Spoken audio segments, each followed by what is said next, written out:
السلام علیکم ورحمۃ اللہ وبرکاتہ، نحمده ونصلی علی رسولہ الکریم، اما بعد فاعوذ باللہ من الشیطان الرجیم، بسم اللہ الرحمن الرحیم، رب اشرح لی صدری ویسر لی امری واحلل عقدۃ من لسانی یفقہوا قولی۔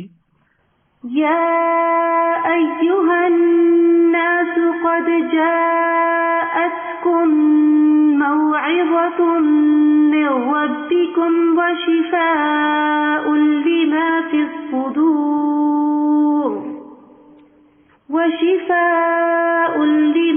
الصدور وهدى ورحمة للمؤمنين۔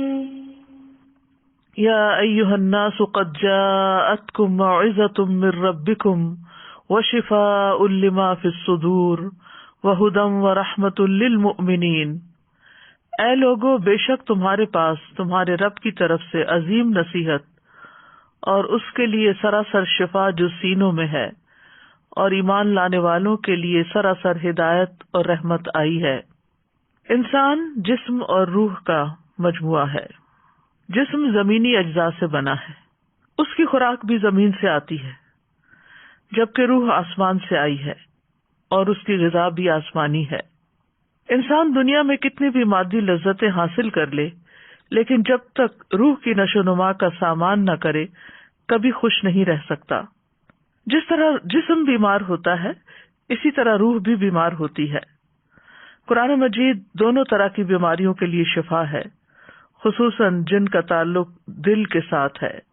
قرآن مجید کی جس آیت کا آج ہم مطالعہ کریں گے، اس میں اسی حقیقت کی یاد دہانی کرائی گئی ہے کہ یا ایھا الناس، اے لوگو، تمام لوگوں سے خطاب ہے، پوری انسانیت سے۔ اور خطاب کرنے والا کون ہے؟ اللہ رب العزت، جو تمام بادشاہوں کا بادشاہ ہے۔ کیا فرما رہا ہے؟ قد جاءتکم، تحقیق تمہارے پاس آ چکی ہے۔ کیا آ چکی ہے؟ موعظۃ، ایک نصیحت آ چکی ہے۔ کہاں سے آئی ہے؟ من ربکم، تمہارے ہی رب کی طرف سے آئی ہے، یعنی کسی اور کی طرف سے نہیں، اس کی طرف سے جس نے تمہیں پیدا کیا ہے، جو تمہارا خالق و مالک ہے۔ وشفاء لما فی الصدور، اور وہ شفا بھی ہے جو سینوں میں ہے، دلوں میں ہے، جو انسان کے اندر گھٹن ہے، تنگی ہے، تکلیف ہے، اس کا علاج بھی ہے اس قرآن میں۔ وہدن، اور ہدایت بھی ہے، ورحمتن، اور رحمت بھی، لیکن کس کے لیے؟ للمؤمنین، مومنوں کے لیے۔ نصیحت اور شفا تو پوری انسانیت کے لیے ہے، اور ہدایت اور رحمت اس کے لیے ہے جو ایمان لائے۔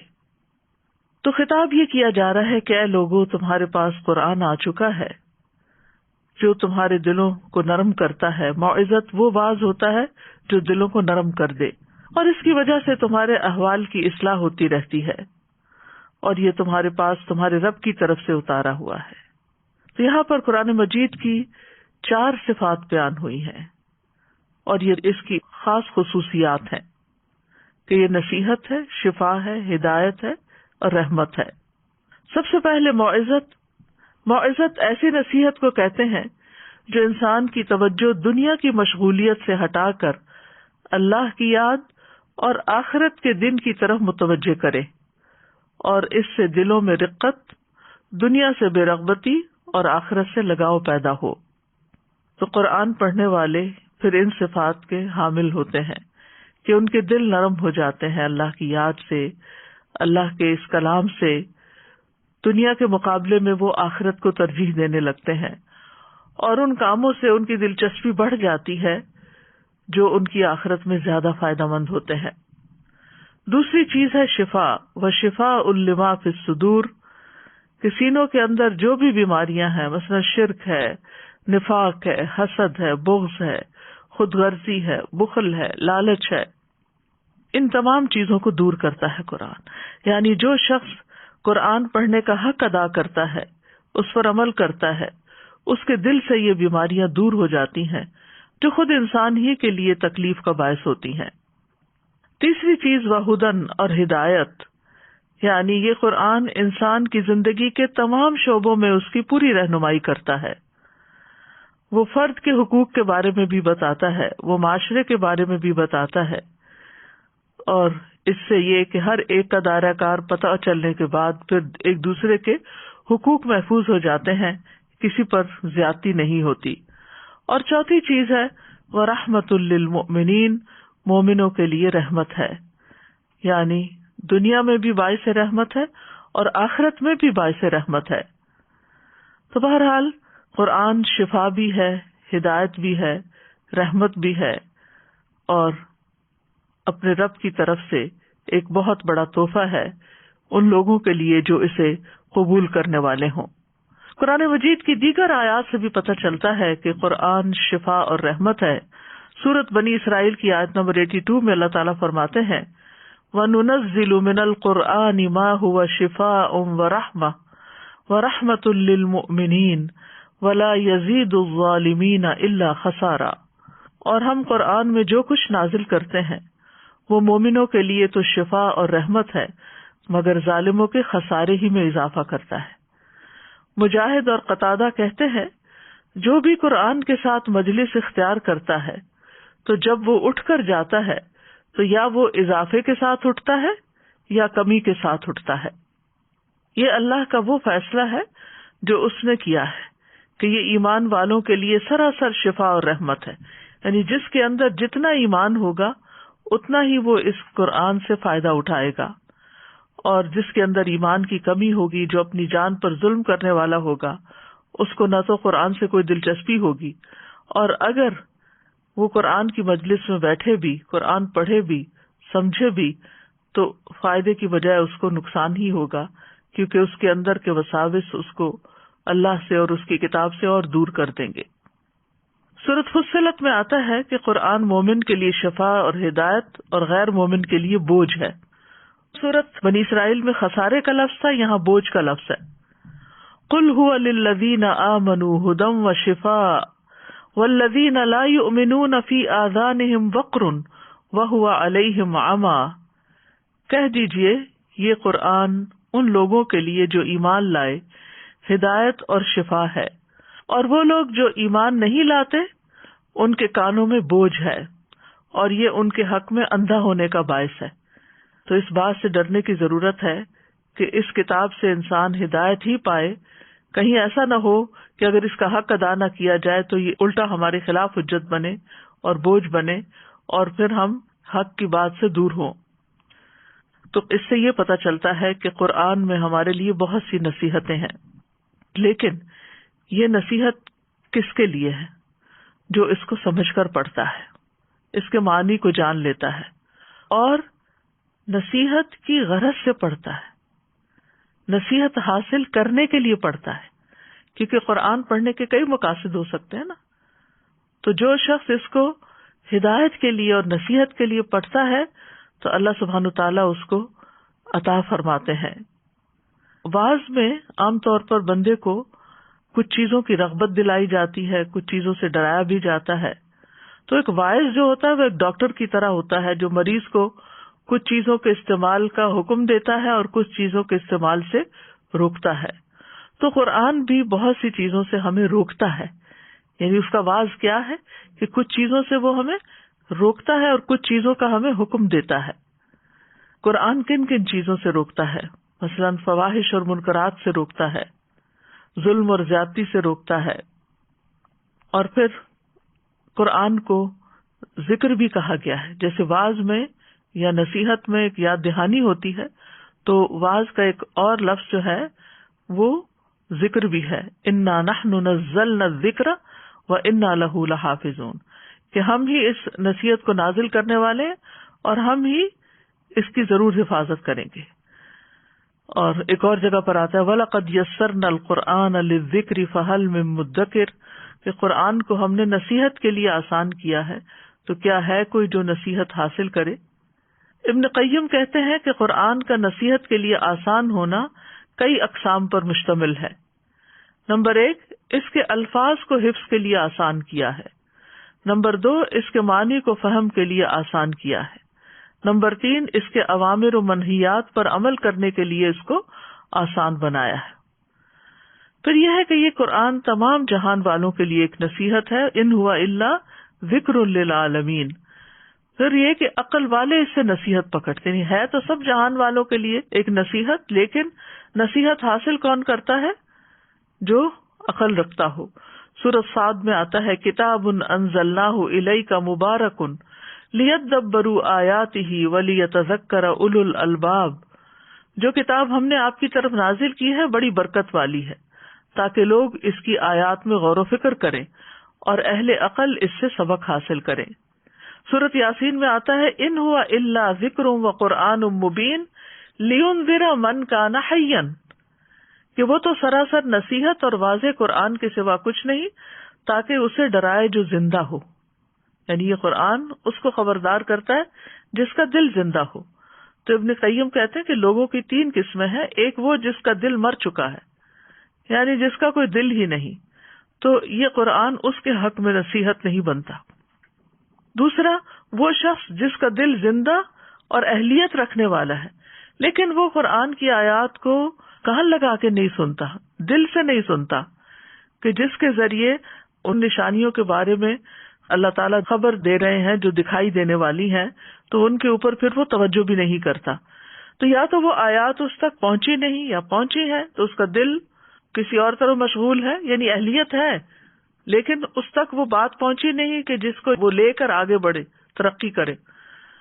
تو پھر دوسری صورت یہ ہے کہ پہنچ گئی اور وہ توجہ نہیں کر رہا، دل غیر حاضر ہے.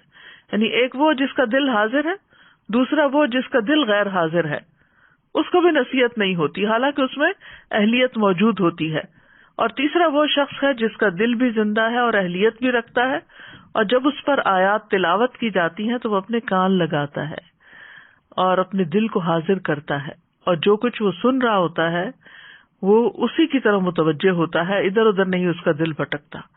تو اس قسم کے لوگ جو ہوتے ہیں وہی دراصل ان آیات سے بھی فائدہ اٹھاتے ہیں جو تلاوت کی جاتی ہیں، اور ان آیات سے بھی فائدہ اٹھاتے ہیں جو مشاہدے سے تعلق رکھتی ہیں، جیسے پہاڑ، آسمان، زمین وغیرہ.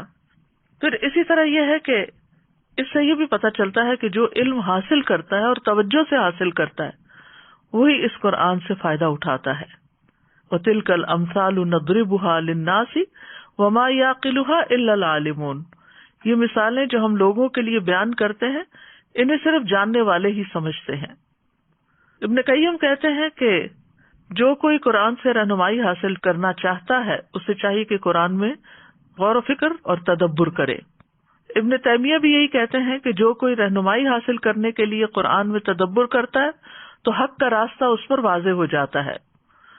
اور انہوں نے 2 شرائط بتائی ہیں کہ تدبر اور ہدایت کی تلاش ہو تب انسان کو نصیحت حاصل ہوتی ہے. یعنی کچھ لوگ تدبر تو کرتے ہیں لیکن ان کا مقصد صرف باتیں کرنا ہے یا اس میں غور و فکر کرنا ہے یا اس کے نئے نئے پہلو نکالنا، لیکن وہ عمل کی نیت سے نہیں لیتے اس کو. وہ محض قرآن کے معنی جاننا چاہتے ہیں، اس سے ہدایت حاصل نہیں کرنا چاہتے اور اس کو اپنے لیے مشعل راہ نہیں بنانا چاہتے کہ جس کی روشنی میں پھر وہ سیدھے راستے پہ چل سکیں. تو جب آپ قرآن میں غور کریں، تدبر کریں، تو ساتھ ہی اسے ہدایت کی نظر سے پڑھیں، یعنی وہ تدبر ہدایت کی نظر سے ہو اور پھر اس کو اپنے لیے مشعل راہ بنایا جائے، تو اس طرح انشاءاللہ ہدایت ملے گی.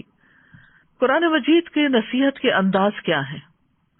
اس میں نمبر 1 خوشخبری دینا، نمبر 2 ڈرانا. یعنی نصیحت کے لیے وہ خوشخبری بھی دیتا ہے اور ڈراتا بھی. اور آپ یہ غور کریں گے قرآن پڑھتے ہوئے کہ جہاں خوشخبری کی بات آئی ہے وہاں عذاب کی بات بھی آئی ہے، اور جہاں کہیں عذاب کی بات آئی ہے وہاں خوشخبری کی بات بھی آئی ہے. پھر قرآن کا جو اسلوب ہے اس میں سوال بہت ہے، اس کو اسلوب استفہام کہتے ہیں، کہ سوال کر کے لوگوں کے ذہن کو سوچنے کے لیے مجبور کیا گیا ہے کہ انسان غور و فکر کرے. مثلا قرآن مجید میں آتا ہے افلا تعقلون، افلا تتفکرون، افلا تتذکرون. کیا تم سمجھتے نہیں؟ کیا تم غور نہیں کرتے؟ کیا تم نصیحت حاصل نہیں کرتے؟ اسی طرح قرآن واقعات کے ذریعے نصیحت کرتا ہے، واقعات کے ذریعے. یعنی اوپر ہم نے جو مین آیت پڑھی اس میں آیا نا کہ یہ تمہارے پاس ایک نصیحت آ گئی ہے، تو نصیحت کس کس انداز میں؟ ڈرا کے، خوشخبری دے کے بھی، سوال کر کے بھی، اور واقعات سنا کے بھی. یعنی پچھلی قوموں کے جو حالات ہیں وَكُلًّا نَّقُصُّ عَلَيْكَ مِنْ أَنبَاءِ الرُّسُلِ مَا نُثَبِّتُ بِهِ فُؤَادَكَ وَجَاءَكَ فِي هَٰذِهِ الْحَقُّ وَمَوْعِظَةٌ وَذِكْرَىٰ لِلْمُؤْمِنِينَ، اور ہم رسولوں کی خبروں میں سے ہر وہ چیز تجھ سے بیان کرتے ہیں جس کے ساتھ ہم آپ کے دل کو ثابت رکھتے ہیں، اور آپ کے پاس ان میں حق اور مومنوں کے لیے نصیحت اور یاد دہانی آ گئی ہے۔ اور پھر اولین و آخرین کی خبر دے کر، تو عبداللہ بن مسعود کہتے ہیں کہ جو شخص علم حاصل کرنا چاہتا ہے اسے چاہیے کہ قرآن میں غور و فکر کرے، اس لیے کہ اس میں پہلے اور پچھلے تمام علوم موجود ہیں، یعنی ہر دور کے مطابق یہ قرآن نصیحت کرتا ہے۔ دوسری صفت جو اس آیت میں بتائی گئی ہے وہ ہے وَشِفَاءٌ لِمَا فِی الصُّدُورِ، کہ قرآن میں شفا ہے۔ ابن قیم کہتے ہیں قرآن سینے کی بیماریوں کے لیے شفا ہے، یہ ان وسوسوں، خیالات اور فاسد ارادوں کو ختم کر دیتا ہے جو شیطان دل میں ڈالتا ہے۔ اور سینے کو خاص کرنے کی وجہ کیا ہے؟ کیونکہ یہ دل اور دیگر اعضاء کا مقام ہے، یعنی سارے اعضاء ہمارے دل کے ساتھ ہی جڑے ہوئے ہیں، اگر دل کو کوئی تکلیف پہنچتی ہے تو سارے اعضاء متاثر ہوتے ہیں۔ تو اس وجہ سے خاص طور پر صدور کا لفظ آیا جو سینوں کے اندر دل کو محفوظ کیا گیا ہے۔ اور حقیقت یہ ہے کہ دل کی لا علاج بیماریوں کی شفا قرآن کے اندر ہے۔ اور ایک دل وہ ہوتا ہے جو ایمان سے آباد ہوتا ہے، علم اور ہدایت کے نور سے بھرا ہوا ہوتا ہے، یہ دل زندہ ہوتا ہے۔ دوسرے وہ دل جو ایمان سے خالی ہوتا ہے اور وحی کے علوم سے خالی ہوتا ہے، تو یہ مردہ دل ہوتا ہے۔ تو دل کے مردہ ہونے کے دو اسباب ہیں، نمبر 1 جہالت اور نمبر 2 تکبر۔ جہالت جو ہے دل اور ایمان اور نور کے درمیان رکاوٹ بن جاتی، اور تکبر انسان کو علم حاصل نہیں کرنے دیتا۔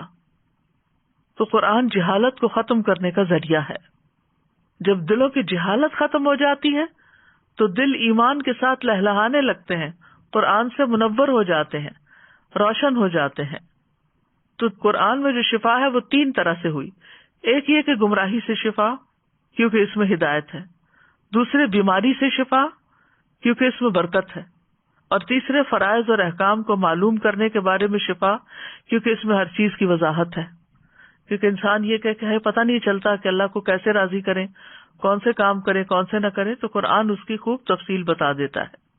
اور ویسے عمومی طور پر شک، تکبر، حسد، نفاق، بغض، ہم و غم، ان جیسی بیماریوں کے لیے شفا ہے۔ یہ چیزیں انسان کو جو عام طور پر بے چین رکھتی ہیں، جب انسان قرآن کے ساتھ غور و فکر کے ساتھ معاملہ کرتا ہے، اس کو سمجھتا ہے، تو یہ چیزیں بہت چھوٹی معلوم ہوتی ہیں، بہت پیٹی لگتی ہیں کہ یہ میں اپنے دل میں کیا کسی کے بارے میں بات لے کے بیٹھی ہوئی ہوں، یہ تو کوئی مسئلہ ہی نہیں جس کو میں مسئلہ سمجھے ہوئے ہوں، مسائل تو اس سے کہیں زیادہ بڑے ہیں۔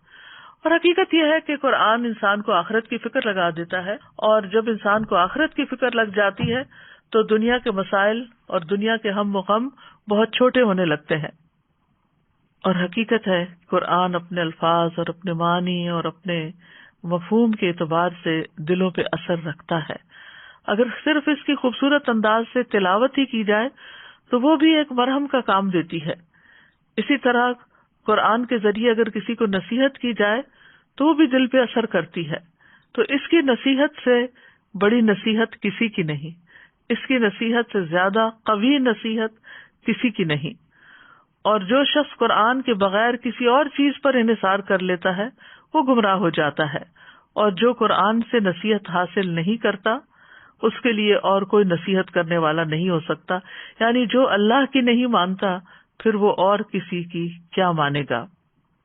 روحانی بیماریوں میں عام طور پر جیسے نظر، حسد وغیرہ، جادو یا جنات کا اثر، اس طرح کی چیزیں عمومی طور پر لوگ ان کا شکار ہو جاتے ہیں اور ان کی وجہ سے پریشان رہتے ہیں۔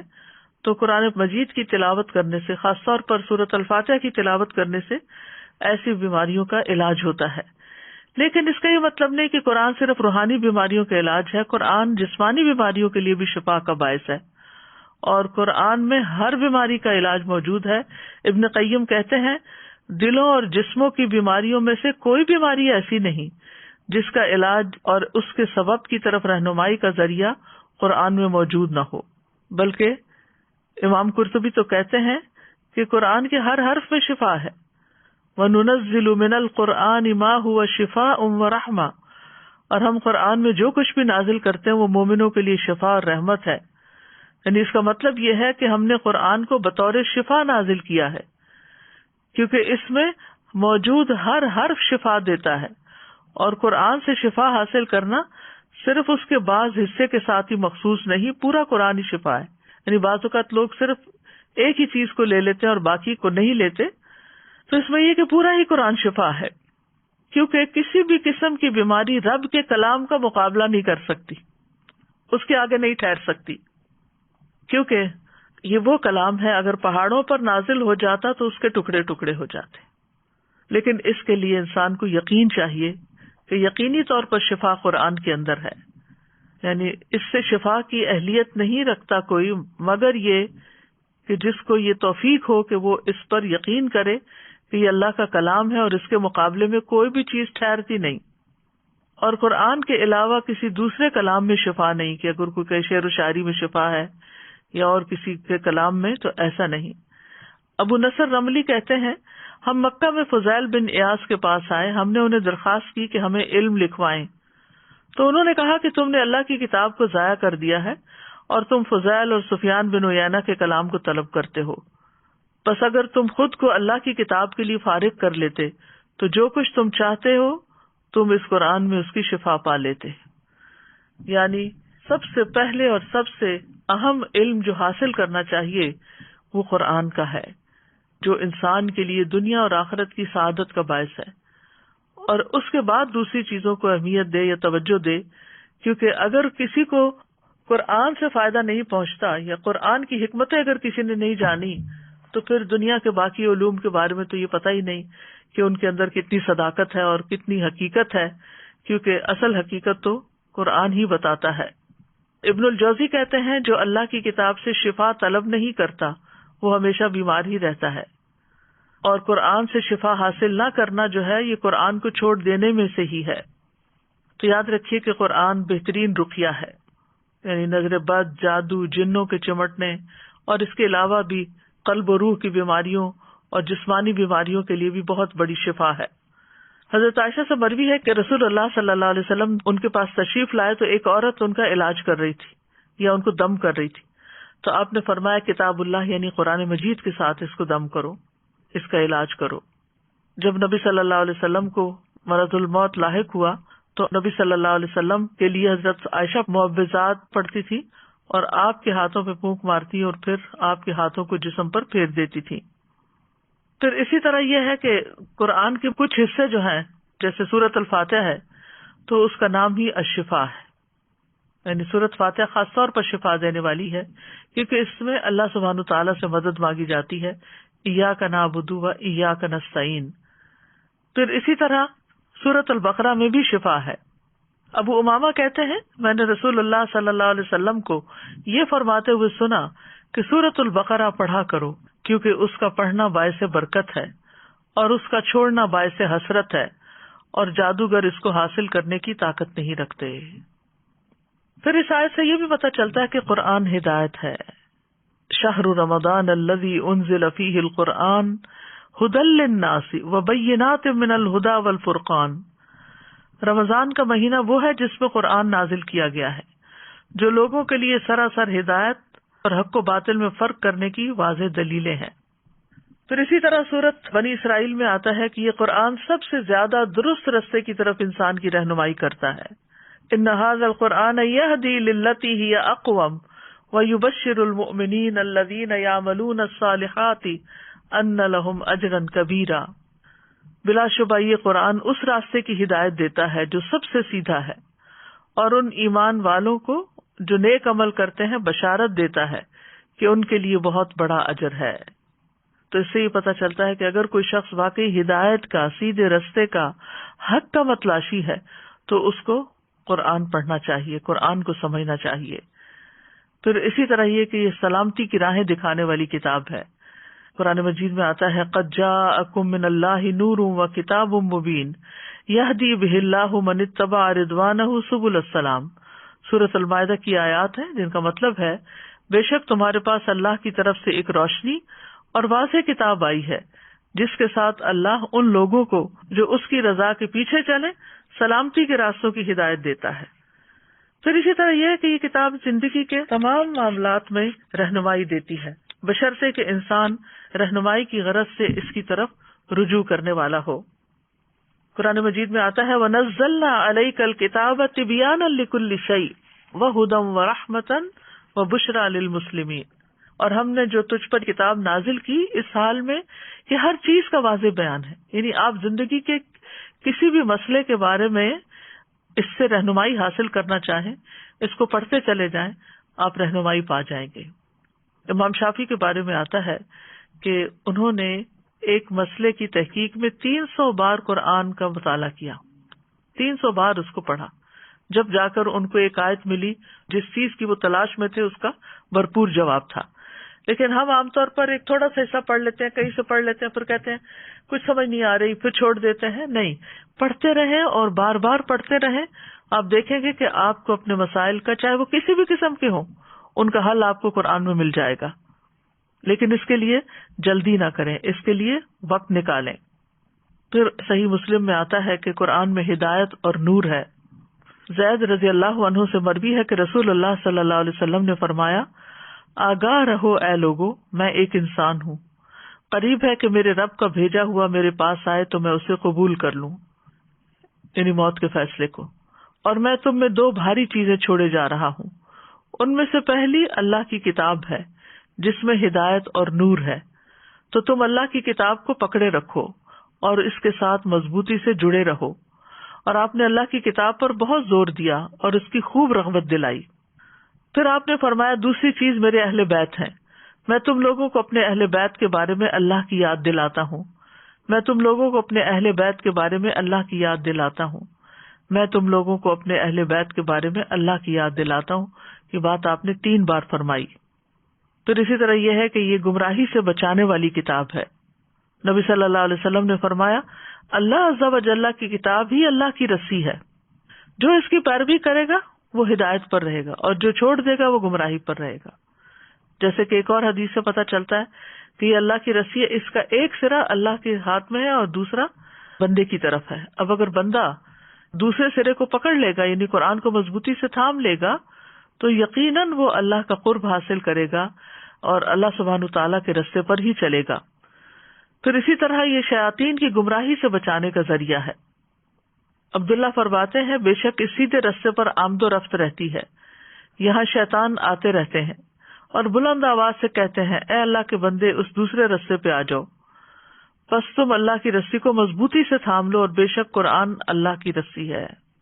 یعنی جب انسان کے دل میں یہ خیالات یا وسوسے آنے لگیں کہ اس کام کو چھوڑ کر کچھ اور کر لیا جائے، تو عبداللہ بن مسعود کی یہ نصیحت یاد رکھیں کہ تم اللہ کی رسی کو مضبوط تھام لو، بے شک قرآن ہی اللہ کی رسی ہے، یعنی اس کو نہیں چھوڑنا۔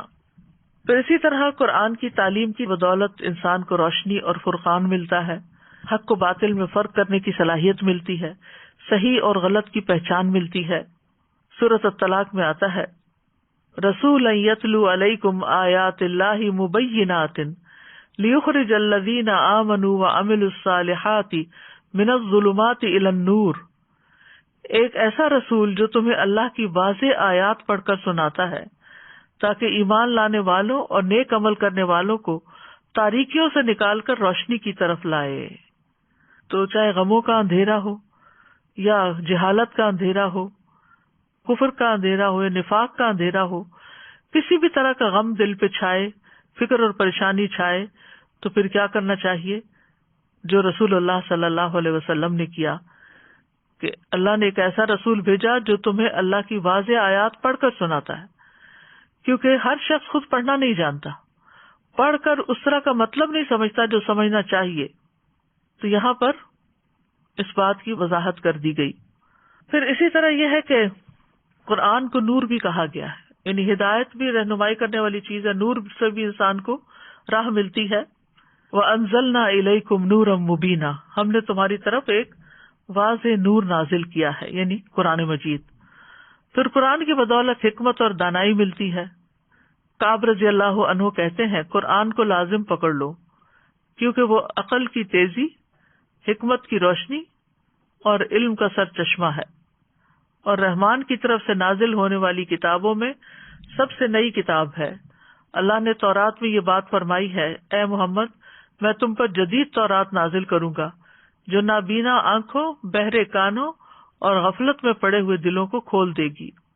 تو اس سے یہ بھی پتہ چلتا ہے کہ اس سے انسان بہتر دیکھنے لگتا ہے، صرف فزیکلی نہیں بلکہ چیزوں کی حقیقت، لوگوں کی حقیقت، دنیا کی حقیقت سمجھ میں آنے لگتی ہے۔ اور اسی طرح یہ کہ انسان کے سننے کا انداز بدل جاتا ہے۔ پہلے وہ صرف اپنی پسند کی سننا چاہتا ہے، لیکن قرآن پڑھنے کے بعد اس کے اندر یہ وسعت بھی آ جاتی ہے کہ وہ اپنے علاوہ دوسروں کی بھی سنے، اور ہر اچھی بات کو سننے کا وہ شوقین ہو جاتا ہے۔ پھر اسی طرح غفلت میں پڑے ہوئے دلوں کو کھول دیتی ہے۔ تو یہ بھی بہت ضروری ہے کہ ہم جب پڑھیں تو دل کے ساتھ پڑھیں تاکہ دل کی غفلت دور ہو۔ قرآن گناہوں سے بچانے کا ذریعہ بھی ہے، یعنی صرف ہدایت کی راہ، عمل کی راہ نہیں دکھاتا بلکہ گمراہ ہونے سے بچاتا بھی ہے، گناہوں سے بچاتا بھی ہے۔ تو قرآن کو ہدایت کی غرض سے پڑھنا چاہیے کہ اس سے رہنمائی حاصل کریں۔ حسن بصری کہتے ہیں قرآن اس لیے نازل کیا گیا تاکہ اس پر غور و فکر کیا جائے اور اس پر عمل کیا جائے، لیکن لوگوں نے محض اس کی تلاوت کو اپنا عمل بنا لیا ہے۔ وہ سمجھتے ہیں کہ ہم تلاوت کر رہے ہیں تو ہم اس کا حق ادا کر رہے ہیں۔ تو نزول قرآن کا مقصد صرف تلاوت نہیں ہے، یعنی قرآن اللہ نے صرف اس لیے نہیں نازل کیا کہ بس ایک دوسرے کا مقابلہ کرو کہ میں نے رمضان میں 7 قرآن ختم کر لیے اور میں نے اتنا پڑھ لیا ہے۔ ٹھیک ہے، نبی صلی اللہ علیہ وسلم سے ثابت ہے کہ آپ ہر رمضان میں جتنا نازل ہوتا تھا اتنا جبریل علیہ السلام کے ساتھ دور کیا کرتے تھے، اور آخری سال آپ نے 2 دفعہ کیا۔ ٹھیک ہے، آپ 2 دفعہ ضرور پڑھیں، مثلاً تراویح میں پڑھ لیں اور 1 دفعہ دیکھ کے ویسے بیٹھ کے پڑھ لیں۔ اگر آپ حافظ ہیں تو آپ اس سے بھی زیادہ پڑھ سکتے ہیں، اٹھتے بیٹھتے چلتے پھرتے آپ اپنے کاموں کے ساتھ ساتھ اپنا قرآن دہرا سکتے ہیں۔ خوش قسمت ہے وہ لوگ جن کو اللہ نے یہ صلاحیت بخشی ہے۔ لیکن یہ یاد رکھا جائے کہ قرآن صرف تلاوت کے لیے نہیں آیا کہ ہم اسی کے ہی ہو کر رہ جائیں یا اسی میں ہی کھو جائیں۔ قرآن تو ہمیں ہدایت دینے کے لیے آیا۔ قرآن کی سب سے پہلی آیت قرآن کا تعارف کرواتی ہے، ذالک الکتاب لا ریب فیہ ھدی للمتقین، کہ یہ کتاب جس میں کوئی شک نہیں، متقین کے لیے ہدایت ہے۔ یعنی یہ آئی ہی ہدایت دینے کے لیے، راہ دکھانے کے لیے، رہنمائی کرنے کے لیے، صحیح اور غلط کا فرق بتانے کے لیے۔ اور پھر جتنا جتنا انسان اس میں تدبر کرتا جاتا ہے اتنا ہی اس کو رہنمائی بہتر طور پر ملتی جاتی ہے، کیونکہ قرآن پر تدبر سے ہی ہدایت ملتی ہے۔ ابن تیمیہ کہتے ہیں من تدبر القرآن طالب الہدی منہ تبین لہ طریق الحق، جو ہدایت کی غرض سے، ہدایت کی نیت سے قرآن میں تدبر کرتا ہے اس کے لیے حق کا راستہ واضح ہو جاتا ہے، اور جو تدبر نہ کرے ان کی مذمت بھی کی گئی ہے۔ افلا یتدبرون القرآن ام علی قلوب اقفالها، تو کیا یہ لوگ قرآن میں غور و فکر نہیں کرتے یا ان کے دلوں پہ تالے پڑے ہوئے ہیں؟ تو بعض لوگوں کو ہو سکتا ہے تدبر کا معنی نہ آتا ہو۔ تدبر کا مطلب غور و فکر کرنا ہوتا ہے، پے در پے اس کو پڑھنا ہوتا ہے، ریپیٹیشن کرنی ہوتی ہے، اور اس کے مفہوم اور معنی کو مختلف جگہوں سے دیکھ کر، تفسیریں پڑھ کر اس کو بتانا ہوتا ہے، خود بھی اور دوسروں کو بھی۔ پھر قرآن کی محض تلاوت کرنے اور اس پر عمل نہ کرنے والے کی سزا بھی ہے۔ یعنی ہم سمجھتے ہیں کہ ہم تلاوت کر کے یا صرف پڑھ کے یا دوسروں کو پڑھا کے کامیاب ہو گئے اور یہی کام رہ گیا دنیا میں، تو ایسا نہیں ہے، کیونکہ اگر ہمارا اپنا عمل اس کے مطابق نہیں ہوتا تو بہت سخت وعید ہے۔ رسول اللہ صلی اللہ علیہ وسلم نے فرمایا، میں معراج کی رات ایسے لوگوں پر گیا جن کے ہونٹ آگ کی کینچیوں سے کاٹے جا رہے تھے، جب بھی وہ کاٹے جاتے تو وہ مکمل ہو جاتے۔ میں نے پوچھا، جبریل یہ کون لوگ ہیں؟ انہوں نے کہا، یہ آپ کی امت کے وہ خطیب ہیں جو وہ بات کہتے تھے جو خود نہیں کرتے تھے۔ بعض اوقات ہم چیز فارورڈ پہ فارورڈ کرتے چلے جاتے ہیں، لیکن یہ نہیں سوچتے کہ اس پر ہم نے خود بھی عمل کیا یا نہیں، یا وہ ہمیں سمجھ بھی آئی یا نہیں۔ پھر اسی طرح یہ ہے کہ اگر کوئی شخص اس سے منہ موڑتا ہے، تکبر کر کے اس پر اڑا رہتا ہے، گویا اس نے کچھ سنا ہی نہیں، تو قرآن میں آتا ہے فبشرہ بعذاب علیم، اس کو دردناک عذاب کی بشارت دے دو۔ یعنی اگر وہ غور و فکر نہیں کرتا اور آیات سنتا ہے، تکبر کرتے ہوئے اپنی مرضی اور اپنے خیالات پہ اڑا رہتا ہے، تو پھر اس کے لیے عذاب کی بشارت ہے۔ پھر اسی طرح قرآن سے غفلت برتنے والے کی سزا ایک حدیث میں نبی صلی اللہ علیہ وسلم بتاتے ہیں کہ خواب میں آپ نے دیکھا کہ ایک شخص جس کا سر پتھر سے کچلا جا رہا تھا وہ قرآن کا حافظ تھا، مگر وہ اس قرآن سے غافل ہو گیا اور فرض نماز پڑھے بغیر سو جایا کرتا تھا۔ اور چوتھی صفت اس کتاب کی ہے وَرَحْمَةٌ لِّلْمُؤْمِنِينَ، یہ قرآن رحمت ہے مومنوں کے لیے۔ رحمت سے مراد وہ بھلائی، احسان، دنیاوی اور اخروی ثواب ہے جو ہدایت یافتہ انسان کو حاصل ہوتا ہے۔ یعنی قرآن رحمت ہے، اور یہ رحمت کس کو حاصل ہوتی ہے؟ جو ہدایت پر ہوتا ہے۔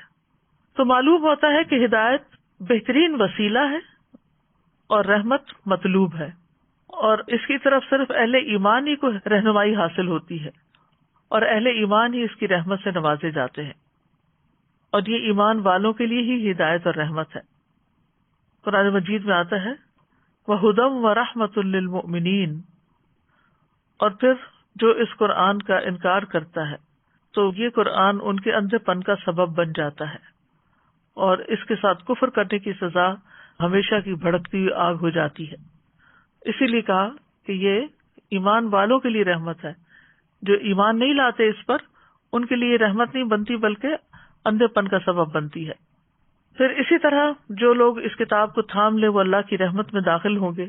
سورۃ النساء میں اللہ تعالیٰ فرماتے ہیں یا ایھا الناس قد جاءکم برہان من ربکم وانزلنا الیکم نورا مبینا فاما الذین آمنوا باللہ واعتصموا بہ فسیدخلہم فی رحمت منہ وفضل ویہدیہم الیہ صراطا مستقیما۔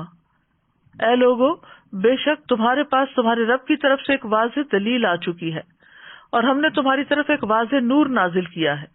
تو جو لوگ اللہ پر ایمان لائے اور اسے مضبوطی سے تھام لیا تو عنقریب وہ انہیں اپنی خاص رحمت اور فضل میں داخل کرے گا، اور انہیں اپنی طرف آنے کی رہنمائی عطا کرے گا۔ تو اس آیت سے بھی یہ بات پتہ چلتی ہے کہ اللہ تعالیٰ کی رحمت اور فضل حاصل کرنے کے لیے ایمان لا کر اس کتاب کو مضبوطی سے تھامنا ضروری ہے۔ اور مضبوطی کا مطلب یہ نہیں کہ بس جکڑ پکڑ کے رکھے اس کو، مطلب یہ کہ اس کے ساتھ اسٹرانگ کنیکشن ہو ہمارا۔ پھر اسی طرح جب تلاوت قرآن ہوتی ہے گھروں میں، اس وقت فرشتے ان گھروں کو ڈھانپ لیتے ہیں، جیسا کہ اس حدیث میں آتا ہے جو لوگ اللہ کے گھروں میں سے کسی گھر میں اللہ کی کتاب کی تلاوت کرتے ہیں اور اس کی تعلیم میں مصروف ہوتے ہیں، ان پر سکینت نازل ہوتی ہے اور رحمت انہیں ڈھانپ لیتی ہے، اور فرشتے انہیں گھیر لیتے ہیں، اور اللہ ان کا ذکر اپنے پاس موجود فرشتوں میں کرتا ہے۔ گھروں سے شیاطین بھاگ جاتے ہیں، اس کی بدولت جان اور مال اور اولاد میں برکت ہوتی ہے۔ اللہ تعالیٰ اس کے ذریعے کچھ لوگوں کے درجات بلند کرتا ہے، دنیا میں بھی عزت عطا کرتا ہے اور آخرت میں بھی۔ امام ابراہیم مقدسی اپنے شاگرد عباس بن عبد الدائم کو کہا کرتے تھے قرآن کی تلاوت کثرت سے کرو اور اسے ترک نہ کرو، تو جو تم طلب کرنا چاہتے ہو وہ تمہارے لیے اتنا ہی آسان ہو جائے گا جتنا تم قرات کرو گے۔ یعنی کسی مقصد کے لیے آپ اگر پڑھتے ہیں تو جتنا آپ پڑھتے جاتے ہیں اور دل کی حضوری بھی ہوتی ہے تو اتنا ہی آپ کا مسئلہ جلد حل ہوتا ہے۔ پھر اسی طرح یہ ہے کہ دنیا اور آخرت میں نجات ملتی ہے، بے پناہ اجر ملتا ہے، اور آخرت میں خاص طور پر قبر کے عذاب سے حفاظت کا ذریعہ ہے۔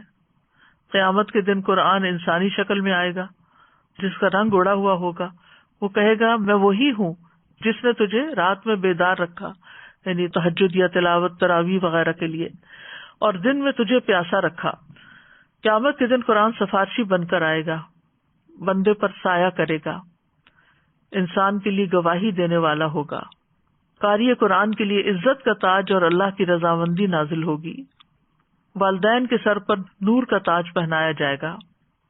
قرآن پڑھنے والوں کا جنت میں بہترین مقام ہوگا، اور جب سب لوگ وہاں چلے جائیں گے اور کسی کو کوئی شکایت نہیں رہے گی اور سب خوش ہو جائیں گے، تو پھر اس کے بعد ہمیشہ ہمیشہ کی نعمتیں ہی نعمتیں ہوں گی اس کے لیے۔ تو اللہ تعالیٰ سے دعا کرتے ہیں کہ اللہ تعالیٰ ہمیں بھی ہدایت اور رحمت عطا فرمائے۔ ربنا لا تزغ قلوبنا بعد اذ ہدیتنا وہب لنا من لدنک رحمہ انک انت الوہاب۔ پھر اسی طرح اللہم اہدنی فیمن ہدیت پھر یہ خاص دعا ہے جو قرآن سے متعلق ہے، اللہم انی عبدک وابن عبدک وابن امتک ناصیتی بیدک ماض فی حکمک عدل فی قضاؤک اسألک بکل اسم هو لک سمیت به نفسک او علمتہ احدا من خلقک او انزلتہ فی کتابک او استأثرت به فی علم الغیب عندک ان تجعل القرآن ربیع قلبی ونور صدری وجلاء حزنی وذہاب ہمی وغمی۔ یہ دعا جو ہے انسان کا رنج و غم بھی دور کرتی ہے اور قرآن کو سینے کی بہار بنا دیتی ہے۔